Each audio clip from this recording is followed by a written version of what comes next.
Aleluia! Irmãos, somos bem-aventurados por estarmos nessa conferência. Eu gostaria de começar a mensagem 2, lendo Mateus capítulo 5, versículo 1.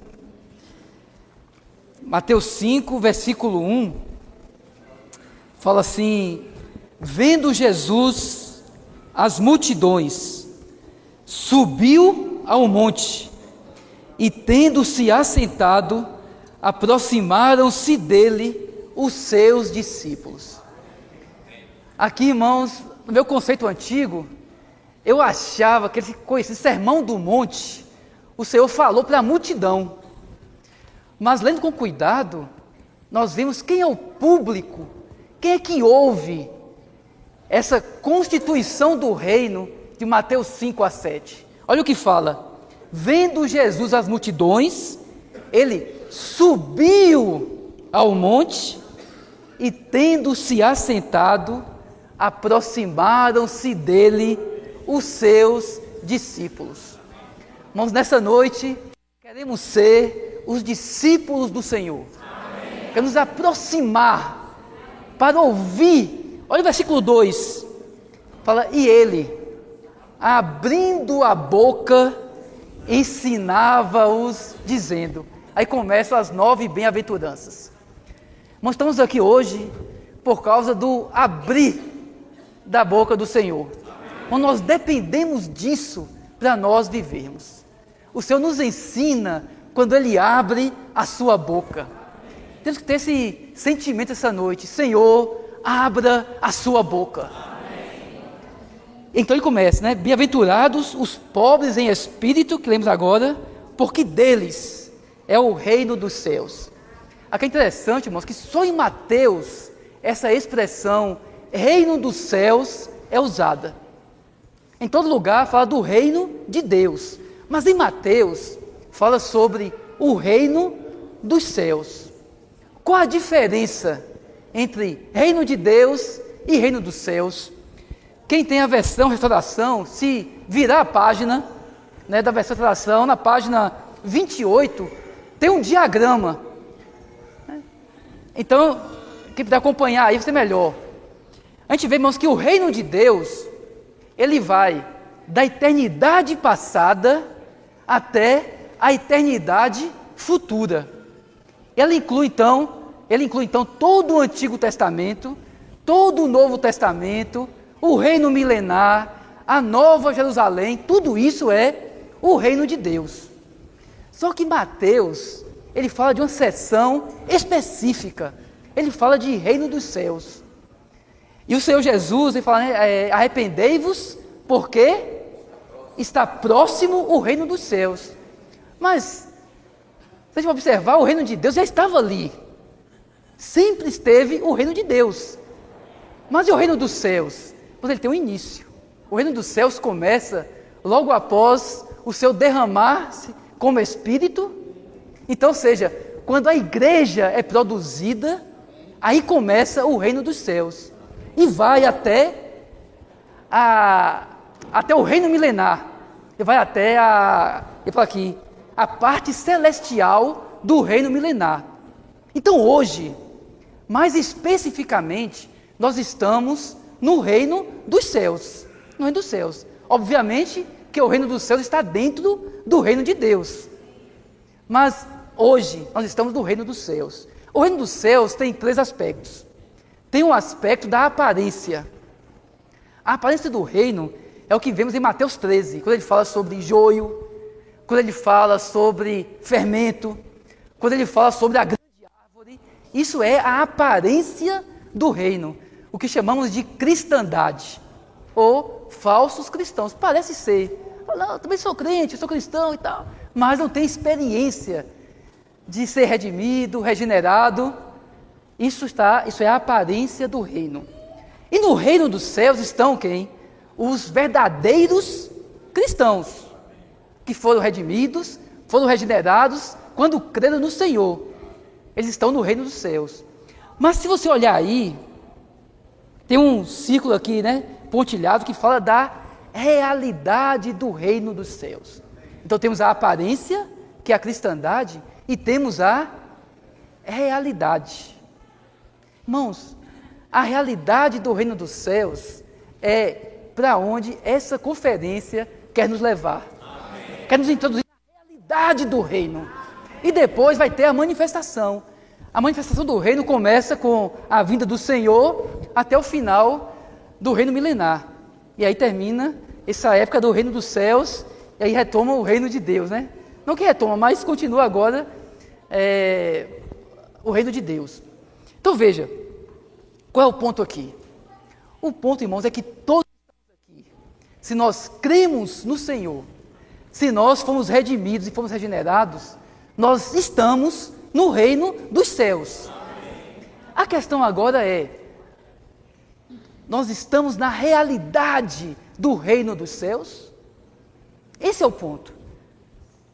Ou, muitas vezes, claro, nós estamos no reino dos céus, mas vivemos na experiência como se estivesse na aparência, misturado com fermento, empolgado às vezes com a grande árvore da cristandade. Irmãos, o Senhor quer nos levar para dentro, nos introduzir na realidade do reino dos céus. Então, o encargo dessa conferência, eu sinto que é isso. O Senhor quer nos iluminar. Então, quando nós lemos sobre isso, na primeira mensagem, fala sobre pobres em espírito, puros de coração, isso tem que nos expor. A luz tem que brilhar. Não somos pobres, somos pobres em espírito? Somos puros de coração? Isso tem que, no caso de nós, essa luz tem que resplandecer. E segundo, tem que nos ajustar. De que maneira? Nos orar ao Senhor. O que estamos falando aqui, irmãos, é do reino dos céus. Isso não está na esfera do reino humano caído. Então, ou seja, essa palavra não é para nós lermos aqui e falar a partir agora, dessa conferência, a partir de segunda-feira, eu vou me esforçar agora para ser pobre em espírito, para ser puro de coração. Não é. Porque você não vai conseguir. Você não vai conseguir. Como falou ontem a mensagem, não tente, nem tente fazer isso. Você não vai conseguir.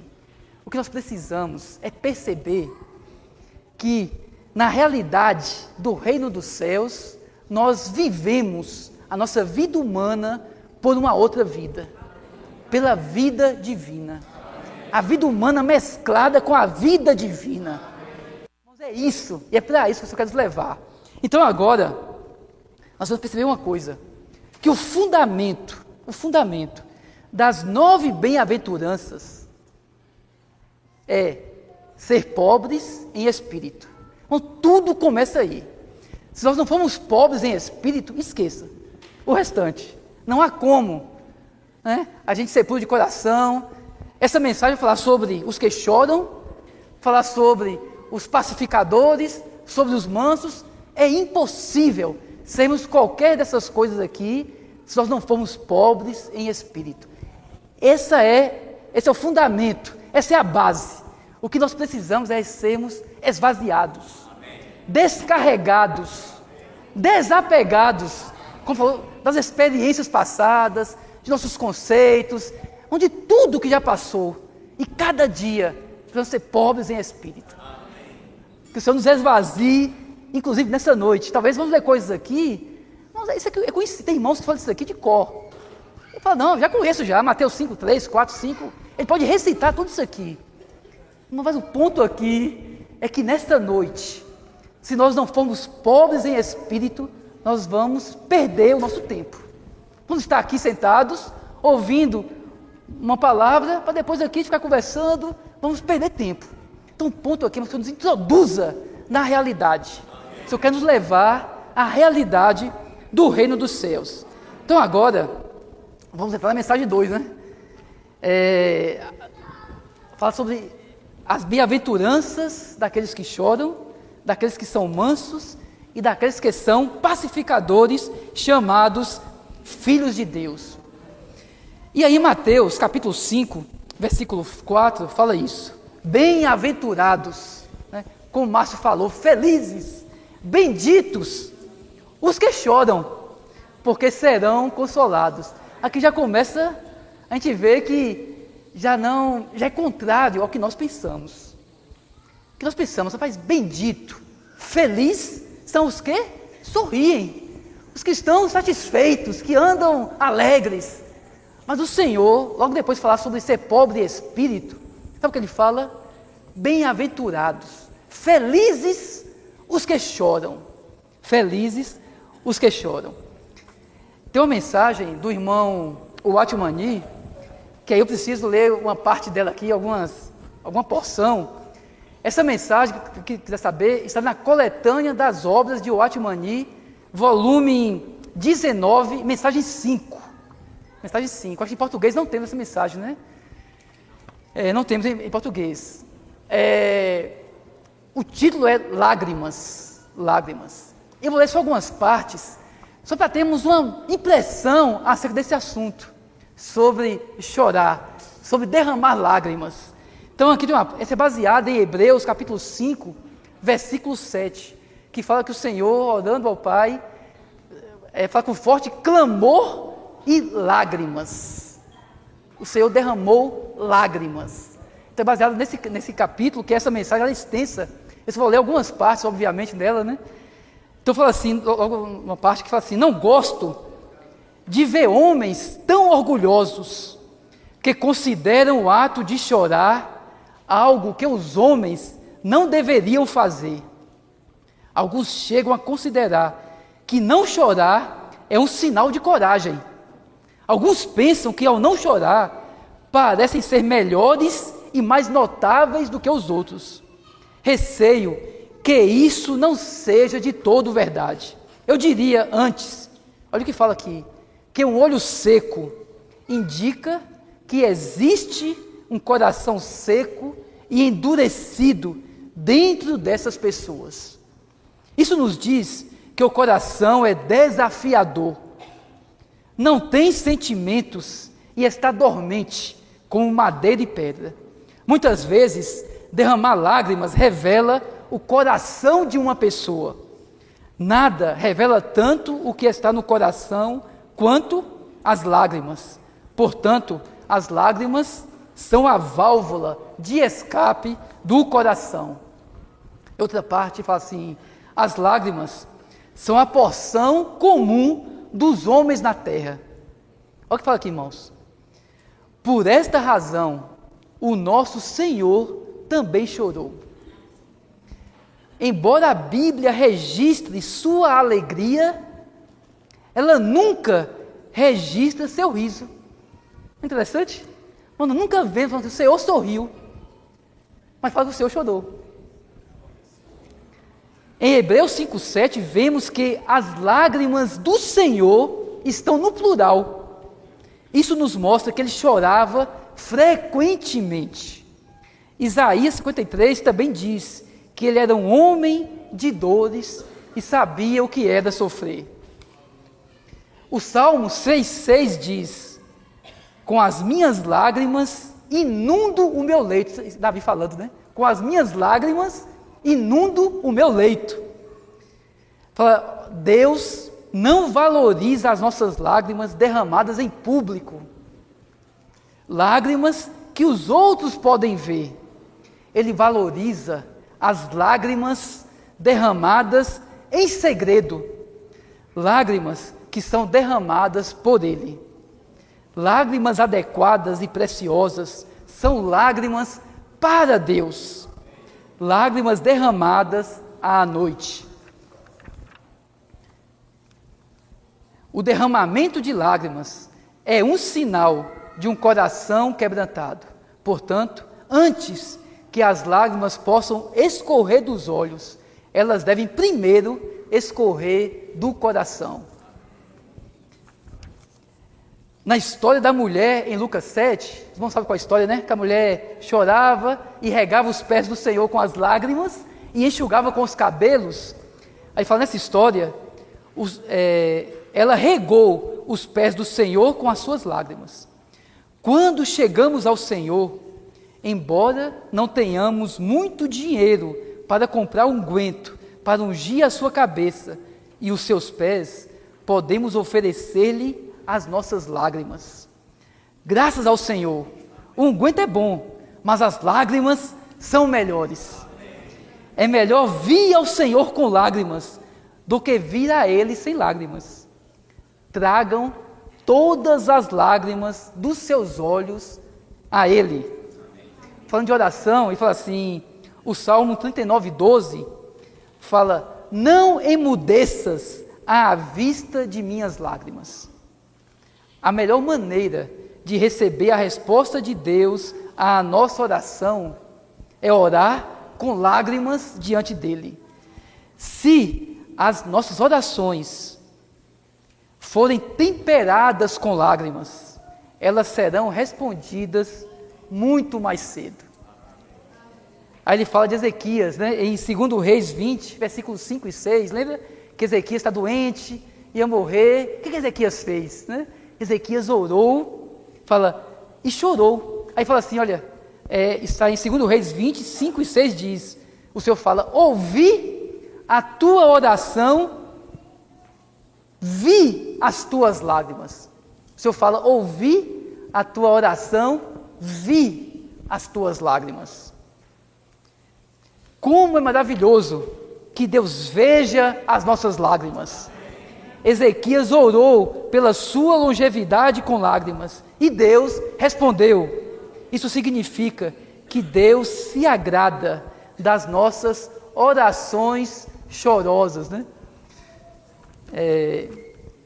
Valorizo muito as palavras de 2 Reis 25, vi as tuas lágrimas. Toda vez que encontramos dificuldades, sofrimentos e pressão, e toda vez que chegamos ao fim de nós mesmos, podemos levantar a cabeça e derramar nossas lágrimas diante dele. Deus vê nossas lágrimas. As lágrimas devem ser acompanhadas de orações.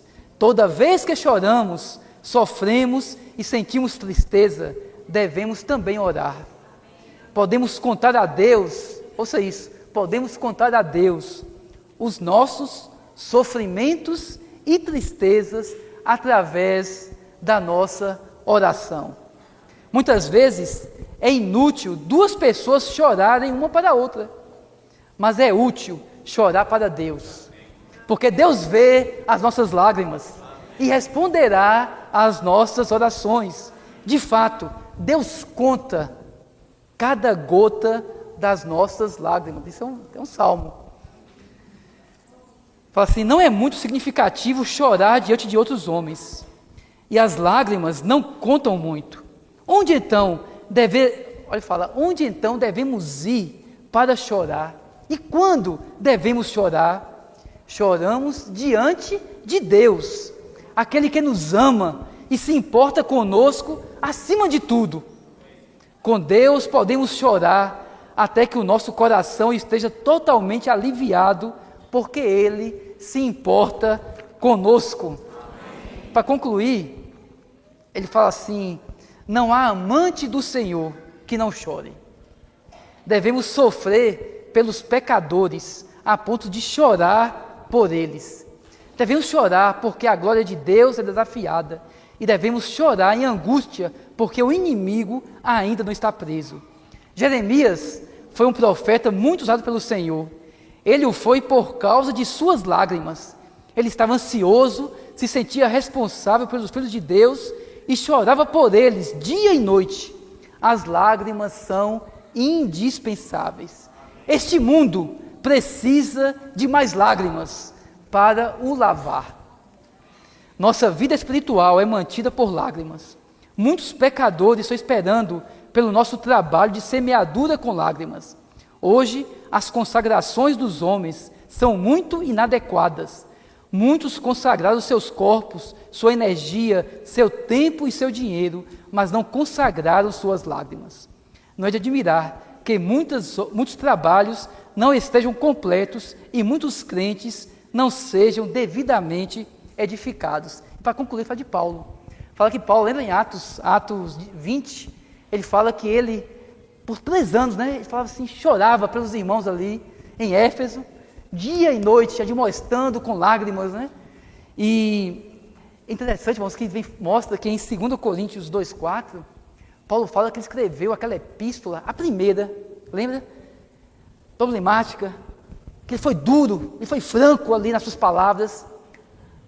Em 2 Coríntios, ele confessa que ele escreveu com lágrimas. Fala assim, o versículo, fala assim, pois no meio de muita aflição e angústia de coração, vos escrevi com muitas lágrimas. A gente pensa que ele estava ali, né, duro, com raiva dos coríntios, irmãos, coração cheio de aflição, de angústia, ele escrevendo e chorando. Irmãos, esse é o modelo que nós temos, né, sobre esse assunto. Então agora vamos entrar, só para ter uma impressão um pouco melhor sobre isso aqui, tá? Essa está na coletânea de Watchmani, volume 19, mensagem 5. Quem puder ler em inglês, né? Tem lá e muito bom. Então fala assim, né? O esboço. No 1, bem-aventurados que choram, porque serão consolados. Letra A, chorar é sentir ou mostrar tristeza profunda ou arrependimento. Ele fala, a situação do mundo é negativa para a economia de Deus. A glória de Deus é insultada. Cristo é rejeitado. O Espírito Santo é frustrado. A igreja está desolada. O ego é corrupto. E todo o mundo é maligno. Satanás, o 3, o pecado, o ego, as trevas, o mundanismo predominam entre todas as pessoas da terra. Deus quer que choremos por essa situação. Os irmãos concordam com isso aqui, que nós lemos? Irmãos, essa é a nossa situação. Nessa era atual, isso aqui ainda é mais evidente. Isso aqui é muito, muito óbvio, isso aqui. Mas a pergunta é, qual o nosso sentimento quando nós vemos essa situação? Por exemplo, quando nós vemos que a igreja está desolada, que o mundo é maligno, que Satanás, o pecado, o ego predominam entre as pessoas. Irmãos, qual é o nosso sentimento? Ou estamos tão satisfeitos, tão cheios, que nem percebemos? Está tudo bem, está tudo ótimo. E você não percebe o ambiente. Irmãos, como é que percebe? Irmãos, como é que uma pessoa que não é pobre em espírito pode chorar? Ou melhor, uma pessoa que não é pobre em espírito pode chorar? Ela está satisfeita, ela não percebe as coisas. Aí o B fala isso, um santo que é pobre em espírito e busca Deus chorará, porque aquilo que o rodeia, a geração atual e as pessoas do mundo não querem Deus, resistem a Deus e se rebelam contra Deus. Então nós temos motivos para chorar. E na verdade nós choramos em resposta ao choro de Deus. Então essa comunhão até um dia desses, né? Jeremias, não é que ele era chorão. Jeremias, ele chorava porque Deus estava chorando. Percebe, irmãos? Então não é que nós vamos chorar porque agora, né, como um ator, né, preciso chorar. Eu li lá em Mateus capítulo 5, versículo 4, que felizes são os que choram, então eu tenho que chorar. Não é performance. É ser pobre em espírito e perceber qual a situação em nosso ambiente. Irmãos, nós vamos estar cheios do sentimento de Deus. Se estivermos vazios de nós e cheios do sentimento de Deus, nós vamos chorar. Nós vamos chorar. Fala assim, o B1, o Senhor prometeu que aqueles que choram por amor a Deus serão consolados. Nosso coração triste é consolado por ganharmos Deus e estar debaixo do seu domínio. Todavia, nosso consolo será maior e mais rico na era vindoura e na eternidade futura. Irmãos, esta é uma era de choro. Essa era de choro. Mas vamos consolados, sabe por quê? Porque essa era não vai durar para sempre. É um choro temporário. Né? Se a gente lê Jeremias, tem uma parte que Jeremias está chorando e tal. Aí o Senhor revela para ele, Jeremias, só vai durar 70 anos. E seu choro vai cessar. Irmãos, essa é a nossa situação. hoje, essa era é a era do choro, era de chorarmos. Mas nosso choro não será para sempre. Letra C. Um crente que vive na realidade do reino dos céus chora com frequência. Isso é um bom termômetro, né? Fala um crente que vive na realidade do reino dos céus chora com frequência. Nós não estamos, se não estamos chorando, talvez seja um indicativo para nós. Né? Será que estamos vivendo na realidade do reino dos céus? O que é isso? Será que estamos pobres em espírito? Fala um santo, C1. Um santo não chora pelas tribulações que sofre, mas por não ganhar Deus. Então tem sentimento. Mas isso aqui não é na vida natural. Por que nós choramos? Quando as coisas dão erradas, quando somos frustrados, quando estamos decepcionados, aí nós choramos. É fácil chorar, né? Surge uma situação, uma notícia ruim com alguém, você chora facilmente. Mas aqui está falando, irmãos, não é desse choro. Então você chorar cheio do sentimento de Deus. Chorar porque você está cheio, né, do choro de Deus em seu interior e não tem como você então não chorar. Ele fala assim: o objeto desse choro é Deus e o seu domínio, ou seja, o seu reino. Pois esse é o assunto do nosso choro. Nós choramos por Deus e pelo seu reino, pelo seu domínio. Aí ele fala: esse choro é nobre e santo. Quando choramos por Deus e pelo seu reino, esse choro é nobre e é santo. Tem um versículo, é Isaías 66, 1 e 2, versículo bem conhecido, mas é bem precioso sobre esse assunto, que ele fala assim, né? Isaías 66, 1. Assim diz o Senhor: o céu é o meu trono e a terra o estrado dos meus pés. Que casa me edificareis vós? E qual é o lugar do meu repouso? Então aqui o Senhor está falando: olha, eu fiz tudo, agora eu procuro uma casa, um lugar para repousar. Versículo 2, ele fala: porque a minha mão fez todas essas coisas, e todas vieram a existir, diz o Senhor. Olha o que fala agora: mas o homem, para quem olharei, é este. Que homem, irmãos? O aflito e abatido de espírito, e que treme da minha palavra. Então hoje Deus está procurando esse homem contrito, esse homem vazio. Fala, o homem, né, é aflito e abatido de espírito e que treme da minha palavra. Que o Senhor encontre esses homens, essas pessoas, né, em nosso meio.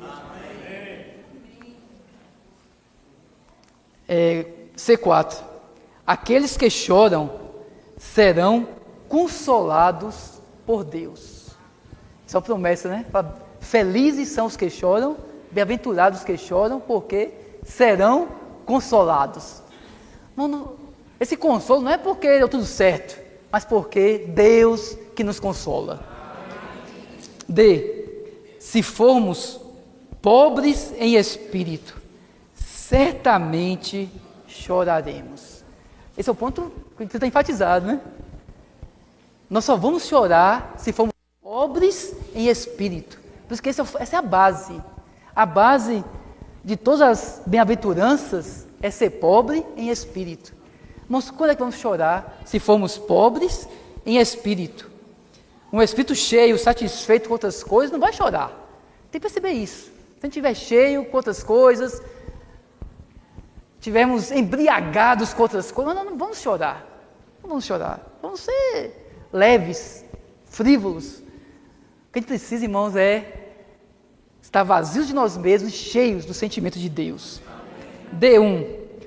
Nós nos sentiremos tristes e pesarosos pela situação lamentável entre o povo de Deus e até mesmo pela nossa própria condição. Antes falamos sobre a situação do mundo, sociedade, Mas agora vamos ser mais específicos. Vamos ir quanto a nós. E quanto o povo de Deus, né?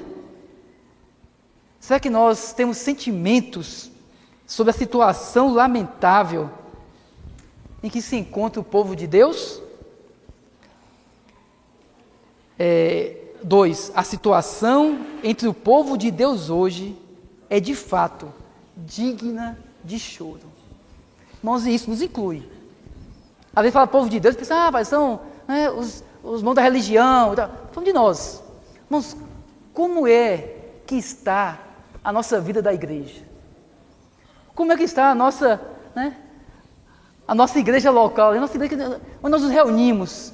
Às vezes estamos satisfeitos. As reuniões estão fluindo bem, teus irmãos ali para falar certinho, teus irmãos que você sabe, já compartilha, já sabe já, né? Aquele vai levantar, aquele depois daquele, já sabe tudo como funciona, canta os hinos certinho, está tudo certo. A gente está feliz, né? Tem aquele número mais ou menos ali de irmãos, né? Perde uns aqui, ganha outros acolá, e fica satisfeito.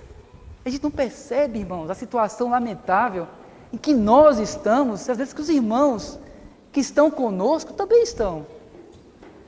E nessa hora, se tiver essa percepção, estivermos vazios, nós vamos chorar pela situação lamentável do povo de Deus, irmãos, e por nossa situação.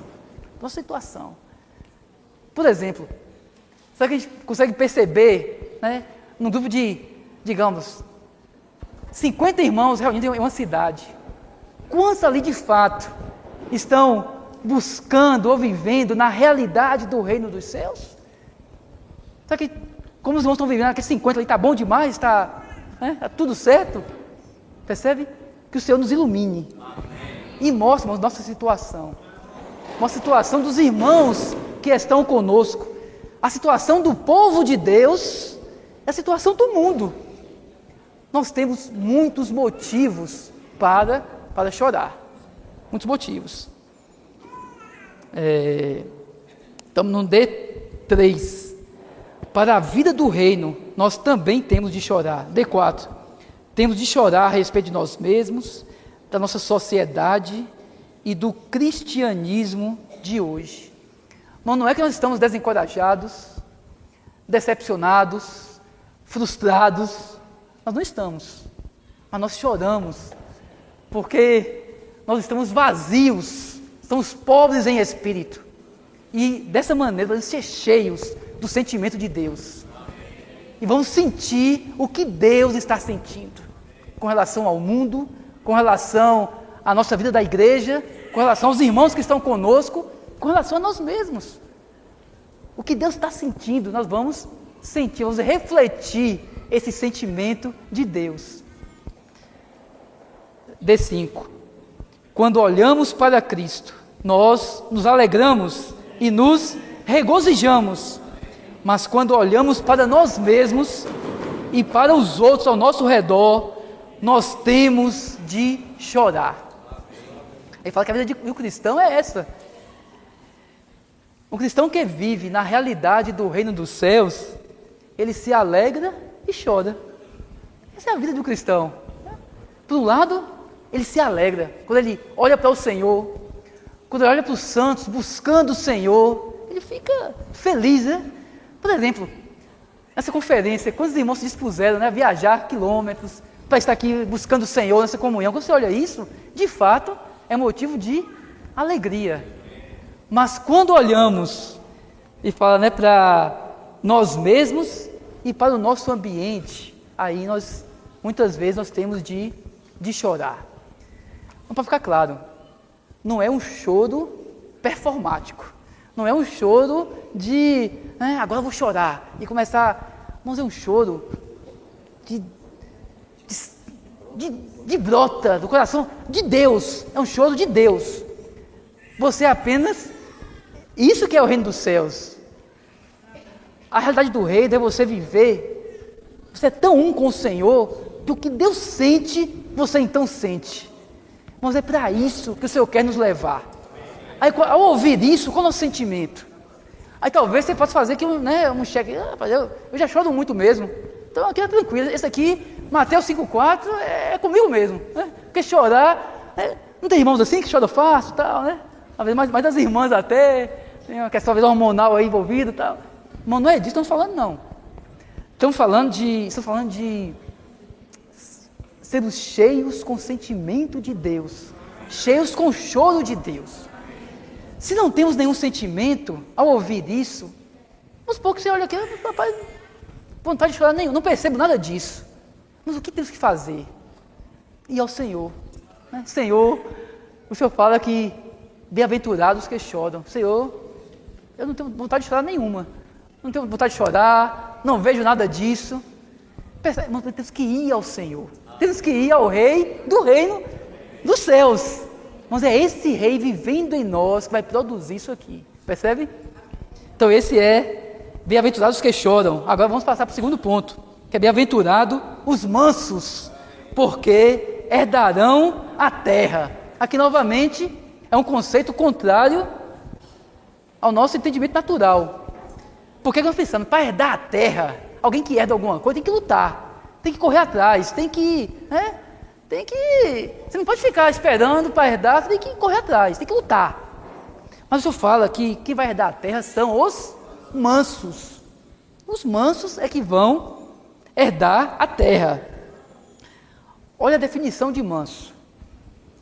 Ser manso significa não resistir à oposição do mundo, mas sofrê-la de boa vontade. Então ser manso aqui é você não apenas não resiste, mas ainda tem disposição para sofrer essa oposição, percebe? Mas quem é assim? Eu vou falar, ninguém aqui é assim. Ninguém, aqui vai igual outro, né? Pode passar a régua. Não, ninguém é, apenas o Senhor é assim. Só o Rei do reino dos céus é manso. É manso. Isso aqui expõe nossa vida natural, né? Isso expõe, se a gente for ver, nós somos assim. Percebe? Ao ouvir isso aqui, vai ver, eu sou manso. Porque nós queremos tirar vantagem, nós queremos invadir o espaço dos outros, nós queremos, né? Nós somos agressivos. Nós somos assim. Por exemplo, eu sou manso quando as coisas, né, estão de acordo com o que eu quero, eu não sou manso. Agora, pisar no meu calo, aí a mansidão vai embora. Né? Não, tem que lutar pelo meu direito. Ele tem que saber quem eu sou. Isso não vai ficar desse jeito, não. Isso é a nossa vida natural. Mas isso não é a vida de alguém que vive na realidade do reino dos céus. Aí o B fala, se formos, de novo, irmão, se formos pobres em espírito e chorarmos pela situação miserável dos outros, espontaneamente seremos mansos. Então, irmãos, quando somos pobres em espírito, essa é a base. Vamos chorar. Qual o resultado? É ser manso. Então, a mansidão é um resultado. A mansidão, entendeu? Não é assim, agora eu tenho que ser manso. Não é isso. A mansidão é um resultado de sermos pobres em espírito. 2, é B1. Para com todas as pessoas devemos ser mansos. Ter a virtude da mansidão significa que não invadimos os outros, nem lutamos com eles. A gente vê que na igreja, muitos problemas acontecem por causa disso, porque nós ultrapassamos a nossa medida e invadimos o espaço dos outros. Então, todos nós, o Senhor mediu para cada um de nós, né? Tem uma certa medida, um certo limite. Todos nós. Mas qual a questão? Que às vezes fala, não, pai, eu faço aquilo melhor do que esse irmão. Aí você começa a invadir né, aquilo que o Senhor pediu para ele, e você acha que você tem direito a entrar naquilo. O que acontece? Problema. Aí dá problema. Quando fazemos isso, nós não somos mansos. Aí fala aqui, a letra A. Antes, estamos dispostos a ceder. Nós não apenas não invadimos, cedemos, como estamos, nós estamos dispostos a ceder. Se alguém invadir a nossa medida, aí nós deveríamos ceder. Isso é quem é manso. Isso é quem vive na realidade do reino dos céus. Não apenas não invade, mas se alguém invadir, cede. Esse é o padrão. Estou falando aqui do padrão, certo? Letra B. Os mansos cedem, não lutam e não invadem o território dos outros. Aqui nós temos um modelo, bem rapidamente, maravilhoso. Números capítulo 12. O que aconteceu ali? Está Moisés e está Arão e Miriam. Moisés comete uma falha e aí Arão e Miriam falam assim, olha, por acaso o Senhor só fala por meio de Moisés? Também não fala por nós? Irmãos, isso é Números 12, versículo 2, quando eles questionam isso. No 3, fala assim, olha, era o varão Moisés muito manso, mais do que todos os homens que haviam sobre a terra. Sabe o que Moisés faz? Nada. Eles falaram isso e Moisés não abriu a boca. Aí Deus ouviu. Fala que Deus ouve o que eles falam. Fala aí, separa vocês três aí chama os três, né? Arão, Miriam e Arão, Miriam e Moisés. Aí o Senhor trata fortemente com eles. Vocês estão, vocês estão loucos de falar isso do meu servo Moisés? Com ele eu falo, face a face. Aí por causa disso, Miriam ficou leprosa. Moisés não abriu a boca. Não abriu a boca. Miriam fica leprosa. Quando Arão vê aquilo, Arão vai para Moisés, fala, Moisés, ore por nós. Ore por nós. O que Moisés faz? Ora. Moisés ora. É para o Senhor curar Miriam. E o Senhor cura Miriam. Essa é a história. Vamos, quantas lições temos aqui? Moisés não abre a boca, não se defende, não se vindica. Simplesmente, Moisés, como um homem manso, e Deus faz isso. Percebe? Irmãos, esse é um bom modelo para nós, né? Letra C. Enquanto somos mansos para com as outras pessoas, devemos lutar contra o poder das trevas. É aqui que está o detalhe. Aqui que é a virada. Veja só, somos mansos para com as pessoas, mas nós lutamos contra o inimigo. Isso é Efésios 6,12, fala, pois a nossa luta não é contra sangue e carne, e sim contra principados, autoridades, dominadores deste mundo, contra as forças espirituais do mal nas regiões celestiais. Percebe? Irmãos, nós não ignoramos, nós não somos tolos. Aí fala assim, pai, você ceder e tal, tem que ser tolo. Não é ser tolo, é perceber quem está por trás da oposição. Está muito claro. Nossa confusão, nossa luta, irmão, não é contra a pessoa. Temos que ser mansos para com todas as pessoas, ceder, mas temos que lutar quem está atrás dessa pessoa. Quem está atrás. Aí ele fala aqui, o inimigo não são as outras pessoas, é Satanás e seus anjos, os poderes malignos no ar. Então, enquanto exteriormente nós cedemos, interiormente nós lutamos a favor de Deus, lutamos por Deus, percebendo quem é que está por trás de toda a oposição. Letra D. Se formos mansos, estivermos dispostos a sofrer a oposição do mundo nesta era, herdaremos a terra na era vindoura. Irmãos, obviamente, como já você falou, nós não queremos herdar essa terra aqui não. Essa terra é corrompida. Ela é uma terra que ela jaz no maligno, fadada ao fracasso. O fracasso.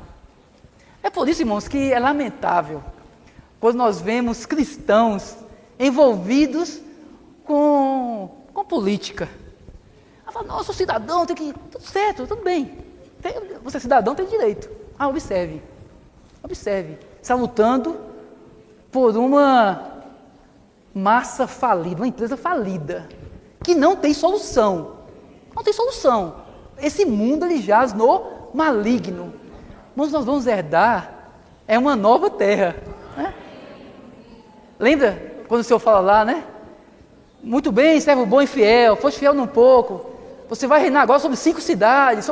É disso que estamos falando. No reino milenar, quando o Senhor estabeleceu o seu reino, aí é a nossa vez. Né? Aí vamos ser cidadãos, né? Para poder governar essa terra. Governar essa terra, herdar essa terra. Mas hoje, não vale a pena. Não vale a pena gastar nos esforços, gastar o nosso coração, nosso amor nisso. Não é?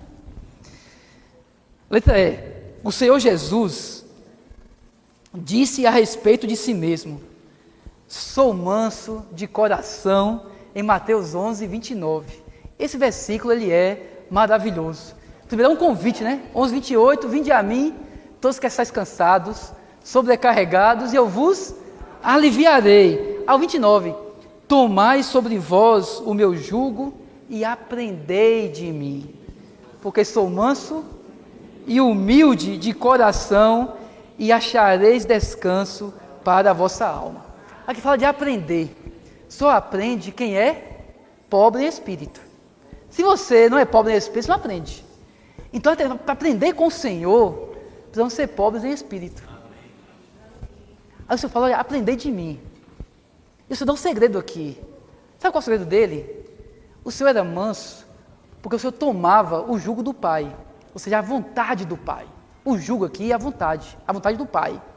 Então, dentro do contexto desse capítulo de Mateus 11, qual é o contexto ali?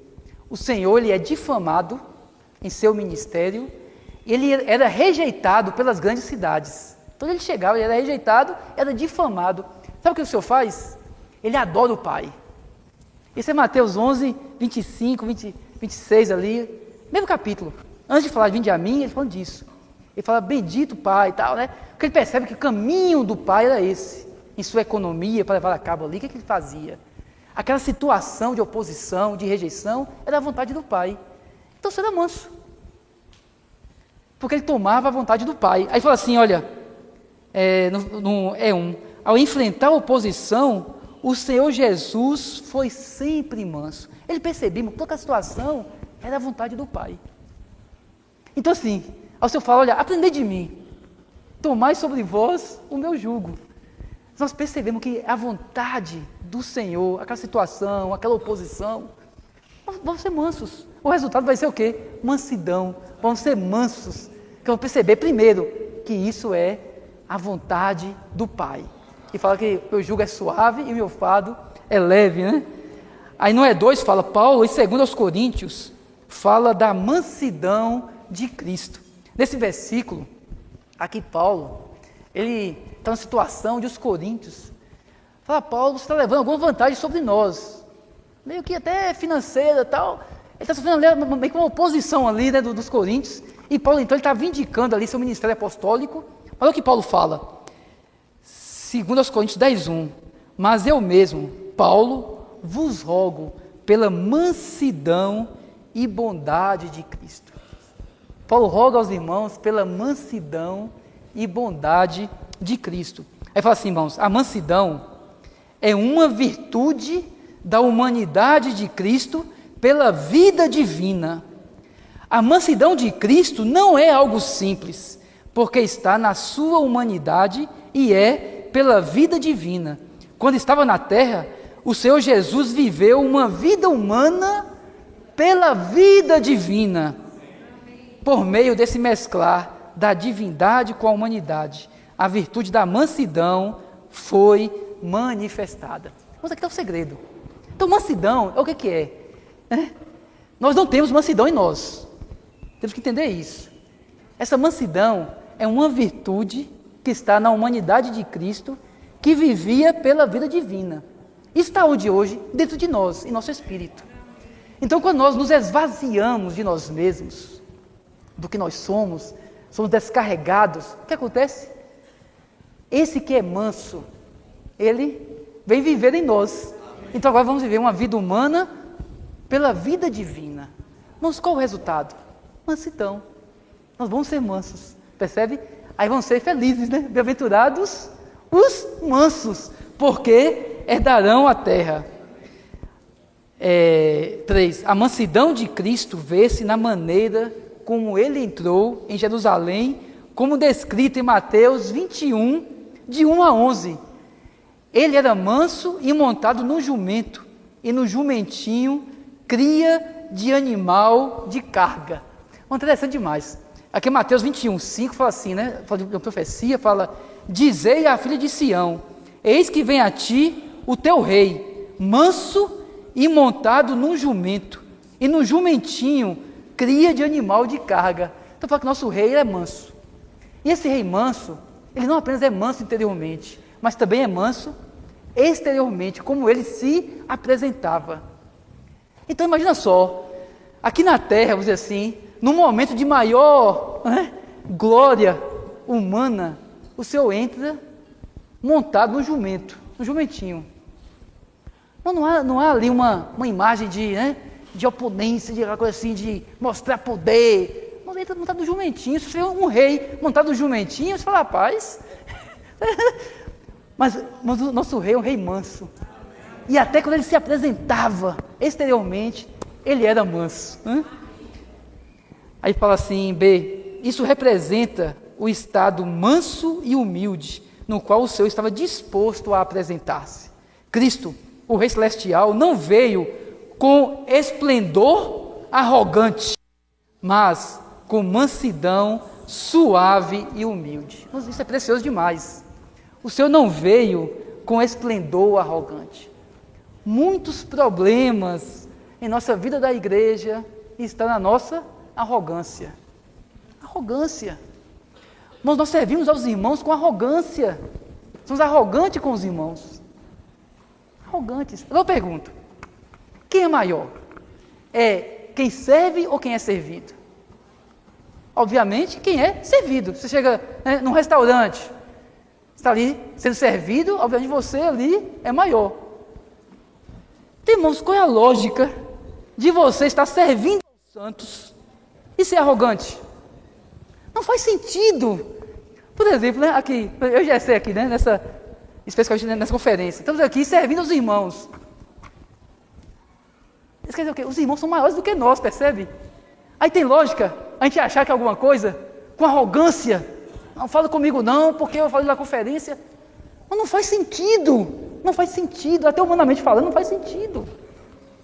Então, o Senhor Jesus, vou tomar onde aqui e falar isso, né? Ele não veio com esplendor arrogante. Essa é a natureza da vida da igreja, sabe? Se nós percebermos a arrogância, é um sinal. Não estamos vivendo na realidade do reino dos céus. Serviço, e obra, com arrogância, irmãos, isso não é a realidade do reino dos céus. É um bom sinal para nós já nos afastarmos dessa situação, Aí fala assim, o Senhor Jesus não veio para lutar, mas para ser um rei manso. Aqueles que são mansos herdarão a terra, amém. Ele fala, herdar o reino de Deus é diferente de entrar no reino de Deus mediante a regeneração. Tendo entrado no reino por ser generados, nós agora precisamos crescer e nos desenvolver na vida divina. Não só os maduros podem herdar. Como resultado desse crescimento e desenvolvimento, herdaremos o reino de Deus.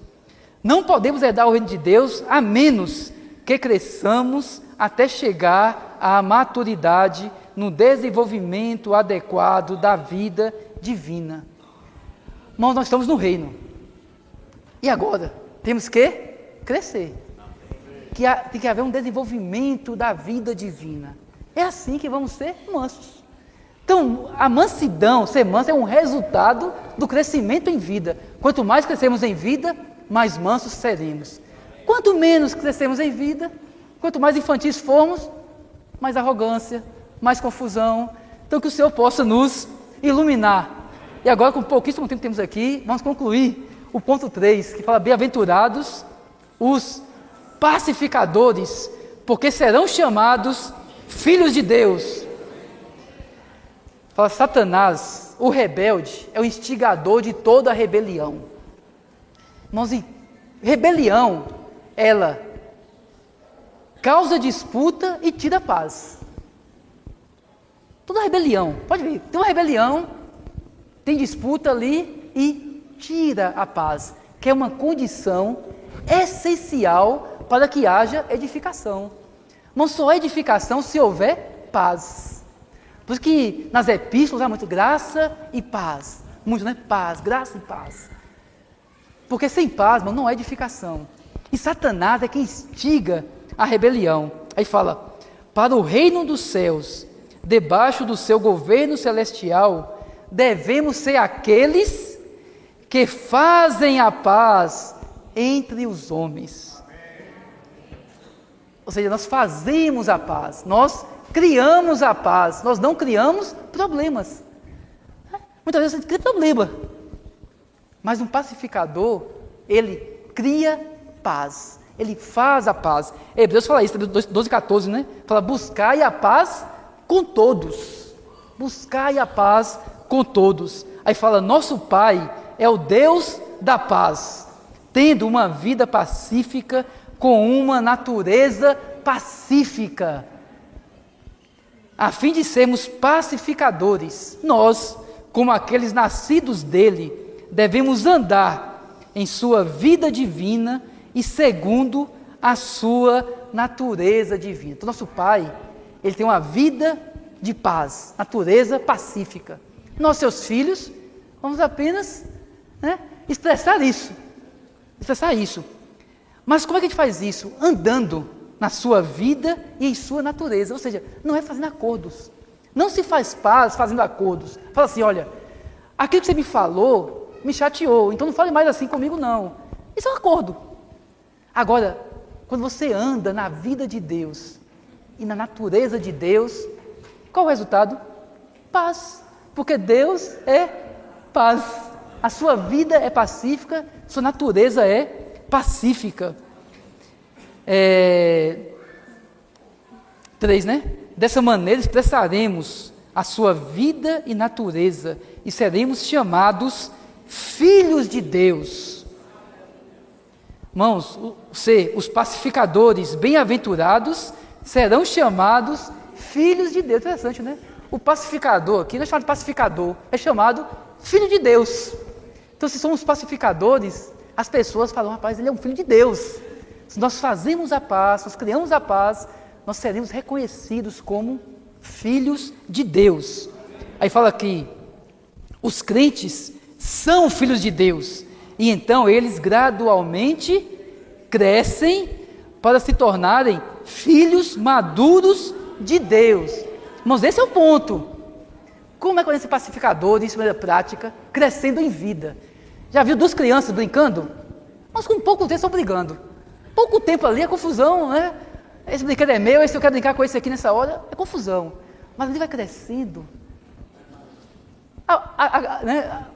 Acabam as brigas. Irmãos, o que nós precisamos é crescer. 2, em sua salvação, Deus transforma pecadores em filhos.